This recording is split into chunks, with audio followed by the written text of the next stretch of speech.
What's up, boys? Here back again to give you your week 2 review, your week 3 preview, and updated your power rankings. So let's take it from the top. Our first award for week 2 goes to the winning team of Jake Girard. This award is called The Train Has Left the Station. Jake, for the past couple years, has been the Girard Express, and with that comes either memes of trains derailing or trains, not memes, but like other pictures of trains winning, either derailing or winning. But this one, your award is The Train Has Left the Station. You got your first win of the season, no matter how small that win is, because we had even a smaller win this week. No matter how small a win is, it's still a win. It's still in the playbook or in the victory books. And so congratulations on the win. I got for Dupe another victory. I got you pipsqueaked that one out. To win by under a point is always a great feeling, and to lose under a point, it's always the worst feeling in the world. So shout out Zach. I'm sure you did not take that well. And I always say in fandom, either in fantasy or real life too, is if I'm watching my favorite team, the Giants, I don't want a glimmer of hope, I don't want to be like down to the last wire. Those games are heartbreaking. Lived through so many of them. I'd rather just get blown out. So to Zach, I can only imagine how horrible that felt. I mean, also take it back to that. As an Ohio State fan, last year, the semifinals, they were throwing punches with Georgia, and then they missed the kick at midnight. That's a heartbreaking loss. To go back and forth all game, put it on the line, kick up, miss it, that's absolutely devastating. I'd rather just live and wallow in pity and get blown out, because it's always like burn the tape, which takes me to it's a joint award for Borelli and I.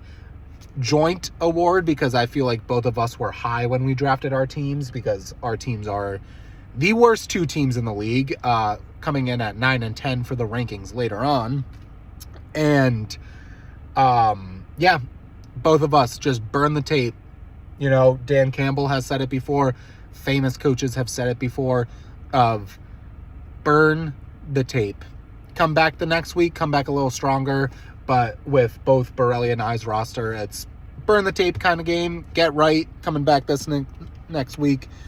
For Dan, I have the mid-season champ, maybe the 1/4 champ this year, after losing Nick Chubb, your best player and your round 1 selection. Gruesome knee injury, really devastating. And, you've had Nick Chubb for the past couple years, and to lose the hallmark of your team, always devastating. For Mike, I'm going to give Mike the Mike Singletary Award. If you guys remember that famous clip when Mike Singletary's talking about Vernon Davis, it's can't win with him, can't coach him. Mike Singletary's just being angry and angry and angry. Mike, you never talk in the group chat. Sunday you come piping out hot. Didn't really matter. You were drunk, still an incel. You were inebriated, inceled, all the adjectives. Yeah, you won last year, but you didn't even pipe up in the fucking group chat. So it's like, do you even care about this league, Mike? Can't win with them. You won, didn't even celebrate. Can't win with that. You can't be happy when the victor barely talks. So yeah, that's the Mike one. And let's go into the previews. For our first game, me versus John, Sleeper has me coming in with a 52% win percentage. I don't see it. My team is horrible. My running backs are Kenneth Walker and I don't even know my RB2, but overall, I think it's Gus Edwards. I wish I wrote down, but he's suffering from an injury as well. So all around, just an abysmal team. John, you're without Barkley tonight, so may get you there. But even if you did have Barkley, he would have only had 5 points because the 49ers are the best team in the league.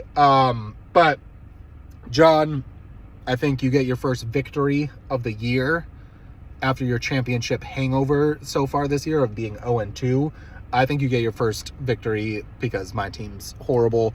Mike is facing Jake.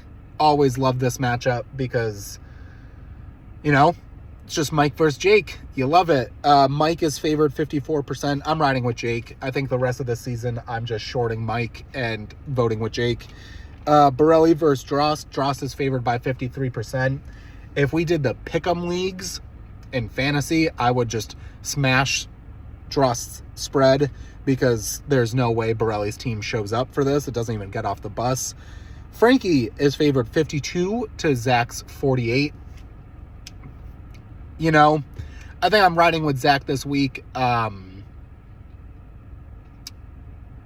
Zach's team is really good. It just got an unfavorable bounce. And not to say Frankie's team isn't good. Frankie, your team is very good too.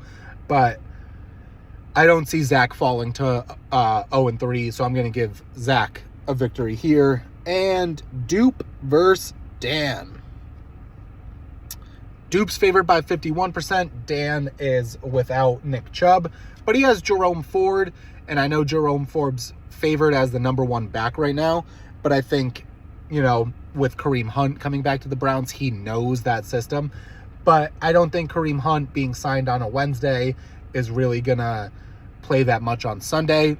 So I think Jerome Ford's going to have a huge game on Sunday before he starts splitting carries with Kareem Hunt. So I'm going to go with Dan this week. The underdog. Only underdog by 49%, but I'm running with Dan.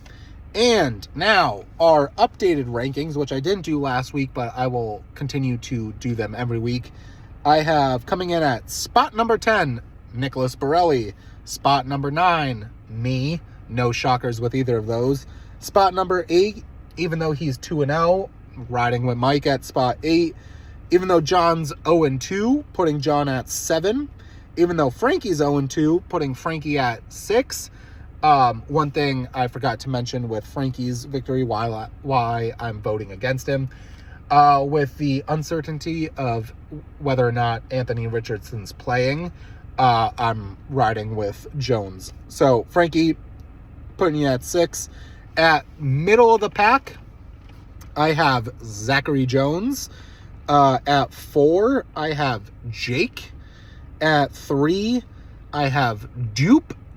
At 2, I have Dan. We'll see how you bounce back. And, I mean, it is only a matter of time before Keenan Allen has his yearly injury. And then at number 1, Nicholas Drost. Some people say it's drooling over Drost's team. It's not. I think that Drost has the best team. I wouldn't call it drooling. It's just he drafted really well and has a very, very good team. So that's your video for this week. Thanks, gentlemen. See you in the chat.